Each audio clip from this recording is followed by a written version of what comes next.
Greetings, ladies and gentlemen, it is I am the one and only Silver the Hedgehog here, and I am back for the likes of the Mexi Toys videos. And ladies and gentlemen, welcome back for some more of Let's Play of Mario and Sonic at the Olympic Games for the Nintendo DS, and also welcome to Day 3 of Paris Olympics 2024. So yesterday, we've already went into the second circuit, which appears to be Venus Circuit, which not only we did somehow participated in 100-meter freestyle swimming, in addition to that, we also did shooting, as well as table tennis, despite the fact that we did pretty terribly on table tennis on the DS version. That's is mainly because I'm still basically used to with the Wii version because of the automatic character movements and stuff like that. So definitely need some bit of practice on that particular event eventually. So for now, today for this video is that we're going to be continue things on and move on to the next circuit, which is Jupiter Circuit. So we have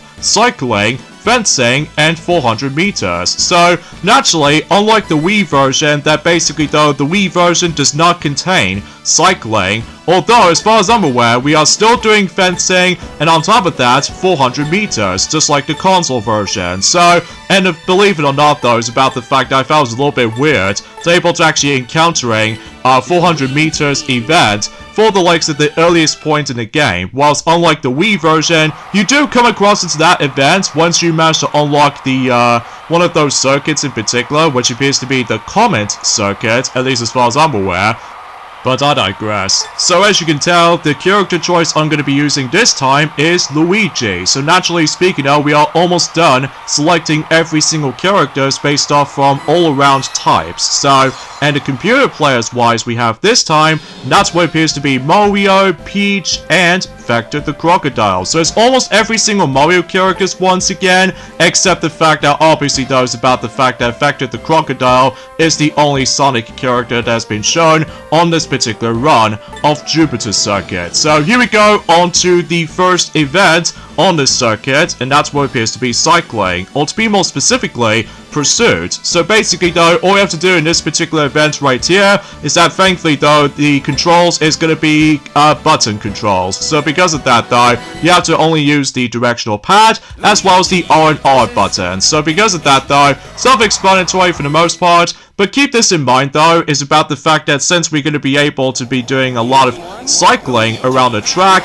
this means about the fact that we have to keep an eye on with our stamina meter. So because of that though, similar to the forms of how it does it in 100-meter freestyle swimming, except, well, obviously though, in order to able to get your stamina back, is that as you can see, we need to keep on collecting hearts, and then as a result, you also have to keep an eye out with the forms of speed meter. So because of that though, and then if you run out of your stamina though, then obviously though you will slow down for a bit. So as a result, for the most part it's not too shabby for the most part, because then again though, the computer players are an absolute joke on the beginner's class, but as far as advanced class and master's class, as far as I'm aware, that the computer players, like I said before, is gonna get a little bit more aggressive at some point. So either way, so of course, just like the forms of how it does it on table tennis, that obviously though we're gonna be going into a bit of a tournament syndrome. So basically we did somehow finally win for once, and now we can proceed to the finals, face up against with Vector himself. So anyways now,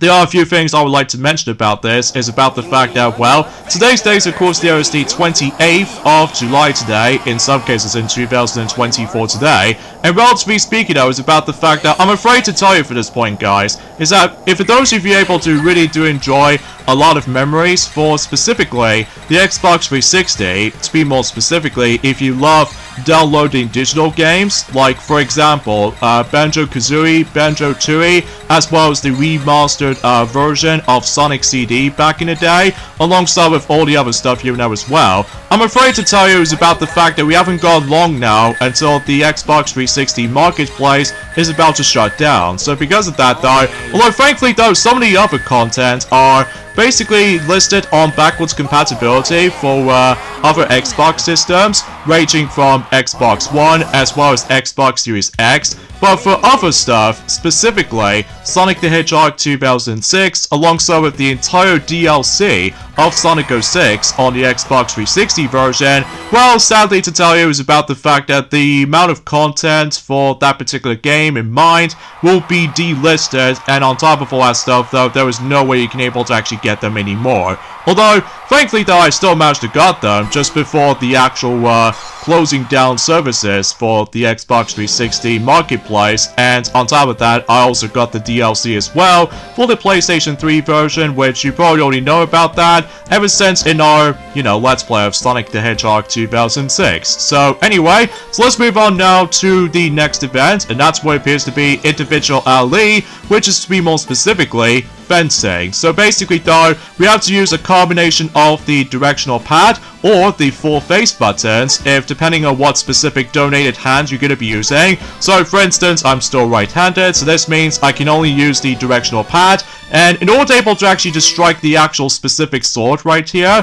basically though, we need to able to just, well, swipe onto the left or the right side, depending on the forms of what specific side I was in. So because of that, and I think I got able to swipe the touchscreen to the right, so just in case I can able to actually thrust Vector the Crocodile, for instance. So anyway, and it's also worth noting for is that unlike the Wii version, if you couldn't tell, that in order to able to win this event this time around is that you need to reach for about 10 points, whilst unlike the Wii version, you need to aim for 15 points, so it's like 5 less points compared to the forms of how it does it on the console version. So basically, just like the console version, is that you can either to somehow thrust one of your opponents, or you can able to actually decide to do a parry, so just in case you can able to counter-attack one of your opponents and stuff like that, and that's essentially how I can usually deal with that, I guess. And in order to able to deal with the parry, you have to able to swipe the touchscreen upwards, so just in case you can able to actually do some bit of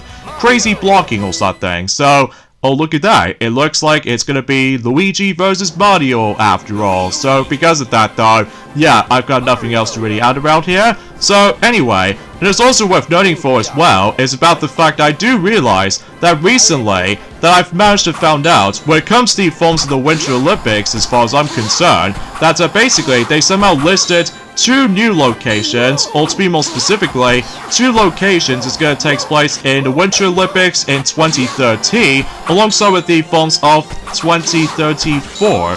And those locations are going to be, one that involves around with the forms of France, and the other one is going to take place in America. So, for instance, in 2030, I think it's going to take place in France Alps, at least as far as I'm concerned. And then meanwhile, for the likes of in 2034, it looks like we're about to be going back onto Salt Lake City ever since in 2002. So yeah, that seems very cool and interesting to able to actually bring that particular location back for the sake of the forms of the Winter Olympics department, because I already know for the fact that technically speaking though, that Salt Lake City has already been hosted to the Winter Olympics since 2002, so that was like quite a long time ago potentially. So, and as far as I'm aware, we do need to wait for about 10 years for now until that one of those athletes, or specifically certain players, who are able to actually go back onto Salt Lake City until 2034, so that's even a ridiculous amount of long time, I guess. So, anyways, so let's move on now to the final event in terms of the forms of Jupiter Circuit, and this time we're going on to 400 meters. So because of that, it plays pretty similar to the forms of how it does it in 100 meters, except the noticeable difference is this time we have to utilize with the forms of the the stamina, or specifically your heart. So because of that, if you run too fast, obviously though, your heart will start to drain a bit, and as a result, you can't able to actually slow down for a bit, so just in case you can't able to recover your stamina for almost instant. So anyways though, and also as far as I'm aware, is that certain events are going to be in this particular version of the game. Like, for instance, is about the fact that we've already come across into 100 meters, alongside with the forms of 400 meters right now. And as far as I'm aware, I don't think it's possible we can able to actually see 110 meter hurdles, alongside with the forms of 4 times 100 meter relay. So, as far as I'm aware, it's about the fact that they're missing 2 events based off on the console version, I can possibly understand about the fact that this is all because of the handheld's limitations. And as far as I'm aware, that unlike the Wii version, that you know about the Phones of the Dream events, right? Well, I suppose we should probably talk more about that during at some point in the later days to come. So either way though, and now we come to the final sprint right here. So thankfully though, the heart does not show up again. So this means we can now able to run insanely fast on the last few stretches ahead. So, and look at that, I actually got myself my yet another new world record ever since in Hammer Throw. So yeah, it seems pretty cool though, especially concerning for the fact that I will admit it though right away, that 400 meters on the DS version is actually way easier than the forms of how it does on the Wii version in my opinion, because most of the time though we have to use motion controls, that's the thing. And second of all, is about the fact that if you dare try to utilize with the Wiimote and Nunchuck combo on the Wii version of 400 meters, I would seriously not recommend doing that, because obviously though you will drain your heart too fast, and as far as I'm aware, I would say to me though, the Wiimote on its own is the best recommendation in my opinion. So, but that's just me. And there we go, Jupiter Circuit has been completely done, and as a result, we've claimed ourselves the Jupiter Trophy. So with that being said, folks, is that we get endings off this point right here. So join me tomorrow for more of Let's Play of Mario and Sonic at the Olympic Games on the DS version, and that we're going on to the 4th circuit, and that's what appears to be Saturn Circuit. So we have trampoline, archery, and javelin throw. So this will be interesting. So I'll see you guys until tomorrow. Later, fellas.